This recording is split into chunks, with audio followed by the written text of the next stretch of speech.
নমস্কার, the real hero of India YouTube চ্যানেলে আপনাদের স্বাগত জানাই। আজ শোনাবো আপনাদের কার্গিল যুদ্ধের এক বীর সেনার গল্প। দিনটা ছিল ৩রা জুলাই ১৯৯৯। কার্গিল যুদ্ধের দ্রাস সেক্টর। রাত তখন গভীর, কনকনে ঠান্ডায় জমে যাচ্ছে হাত পা। সামনে ১৬,৫০০ ফুট উঁচু টাইগার হিল।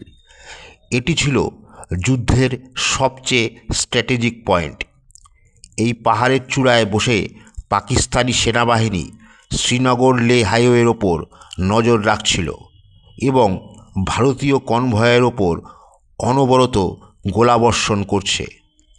ভারতীয় সেনার কাছে পরিষ্কার নির্দেশ ছিল, যে কোনো মূল্যে টাইগার হিল দখল করতে হবে, না হলে এই যুদ্ধ জেতা অসম্ভব।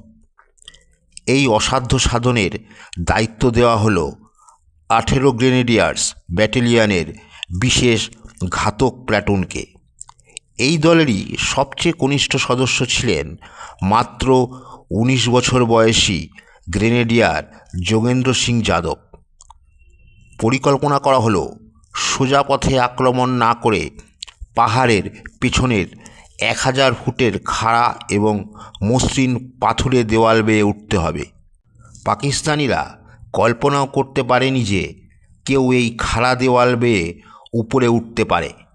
রাতের অন্ধকারে প্রবল তুষারপাতের মধ্যে যোগেন্দ্র এবং তার সঙ্গীরা অভিযান শুরু করলেন। তাদের কাজ ছিল উপরে উঠে দড়ি ফিক্স করা, যাতে বাকি সৈন্যরা উঠতে পারে।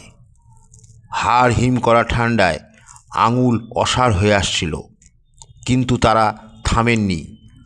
তারা যখন চূড়ার খুব কাছে, মাত্র 60 থেকে 70 ফুট বাকি, তখন ওপরের পাকিস্তানি বাংকার থেকে তাদের দেখে ফেলা হলো।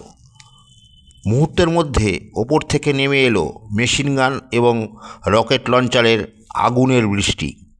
প্লাটুনের কমান্ডার এবং সামনের 2জন জওয়ান শুরুতেই শহীদ হলেন।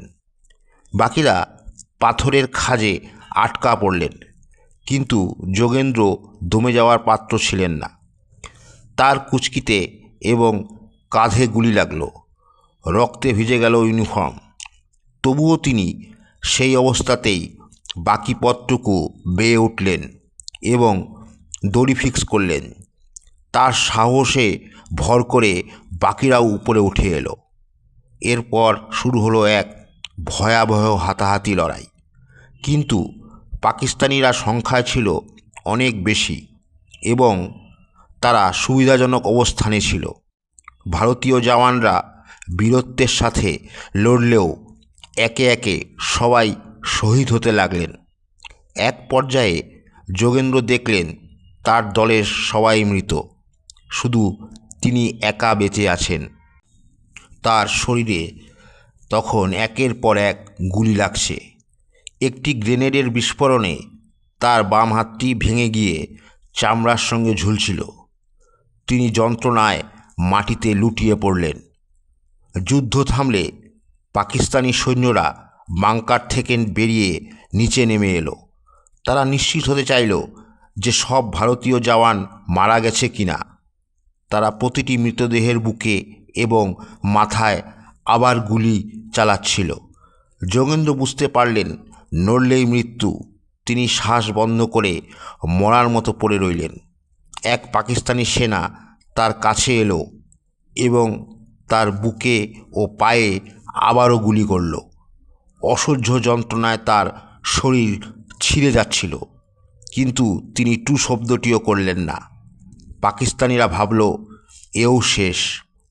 শত্রুরা যখন নিশ্চিত হয়ে নিজেদের বাংকারে ফিরে যাচ্ছে এবং ভারতীয়দের মৃতদেহ নিয়ে ঠাট্টা করছে, তখন যোগেন্দ্র শুনলেন পাকিস্তানিরা পরের আক্রমণের পরিকল্পনা করছে।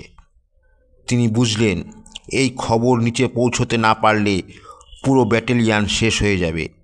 ঠিক তখনই ঘটল সেই অলৌকিক ঘটনা। শরীরের 17টি ক্ষত নিয়ে ভাঙা হাতটাকে অন্য হাত দিয়ে টেনে তুলে যোগেন্দ্র পকেট থেকে একটি গ্রেনেড বের করলেন। দাঁত দিয়ে পিন খুলে তিনি ছুঁড়ে মারলেন পাকিস্তানি বাংকারে। বুম! একটি বিকট বিস্ফোরণে বাংকারটি উড়ে গেল এবং ভেতরে থাকা 4 জন পাকিস্তানি সেনা ঘটনাস্থলেই নিহত হলো। শব্দ শুনে বাকি পাকিস্তানিরা বিভ্রান্ত হয়ে পড়ল। তারা ভাবল ভারতীয় সেনার বড় কোনো রিএনফোর্সমেন্ট দল হয়তো চলে এসেছে। এই সুযোগে যোগেন্দ্র তার সার্ভিস রাইফেলটি তুলে নিলেন। ভাঙা হাতেই সেটাকে তাক করে তিনি গুলি চালাতে শুরু করলেন। তিনি একাই আরও কয়েকজন শত্রুকে নিকেশ করলেন। তার এই রুদ্রমূর্তি দেখে পাকিস্তানিরা ভয় পেয়ে পিছু হটল। কিন্তু কাজ তখনও শেষ হয়নি। যোগেন্দ্র জানতেন তাকে নিচে ফিরতেই হবে। তিনি ক্রলিং করে পাথরের গা বেয়ে গড়িয়ে গড়িয়ে নিচে নেমে এলেন। অতিরিক্ত রক্তক্ষরণে তার দৃষ্টি ঝাপসা হয়ে আসছিল। নিচে এসে তিনি তার কমান্ডিং অফিসারের কাছে শত্রুর অবস্থান এবং সংখ্যার সঠিক তথ্য দিলেন। তার দেওয়া তথ্যের ভিত্তিতেই ভারতীয় সেনাবাহিনী চূড়ান্ত আক্রমণ চালালো এবং টাইগার হিল দখল করল। যোগেন্দ্রকে যখন শ্রীনগরে হাসপাতালে নিয়ে যাওয়া হয়, ডাক্তাররা তার বাঁচার আশা ছেড়ে দিয়েছিলেন। তার শরীরে মোট 17টি বুলেটের আঘাত ছিল। হাড় গুঁড়ো হয়ে গিয়েছিল, কিন্তু তিনি হার মানেননি। দীর্ঘ 16 মাস হাসপাতালে জমের সাথে পাঞ্জা লড়ে তিনি সুস্থ হয়ে ওঠেন। মাত্র 19 বছর বয়সে তাকে ভারতের সর্বোচ্চ সামরিক সম্মান পরমবীর চক্র প্রদান করা হয়। প্রথমে ভুল খবর রটে গিয়েছিল যে তিনি শহীদ হয়েছেন, কারণ একই নামের আরেকজন জওয়ান সেই যুদ্ধে শহীদ হয়েছিলেন। কিন্তু পরে দেশবাসী জানল টাইগার হিলের বাঘ এখনও জীবিত। যোগেন্দ্র সিং যাদব প্রমাণ করেছিলেন যুদ্ধ শুধু অস্ত্র দিয়ে হয় না, অদম্য মনের জোর দিয়ে হয়। তার সেই ভাঙা হাত এবং শরীরের গুলির দাগগুলো আজও ভারতীয় সেনাবাহিনীর শৌর্যের প্রতীক হয়ে আছে। Salute subedar major honorary captain Yogendra Singh Yadav. আপনাদের যদি এ ধরনের সত্য বীরদের কাহিনী ভালো লাগে তাহলে অবশ্যই আমার চ্যানেলটিকে ফলো করবেন এবং পাশের বেল আইকনটিকে প্রেস করবেন, যাতে সবার আগে আপনার কাছে আমার ভিডিও পৌঁছে যায়। এবং অবশ্যই লাইক, শেয়ার, কমেন্ট করবেন, যাতে আরও মানুষ এ ধরনের বীরত্বের কাহিনী শুনতে পারে। নমস্কার।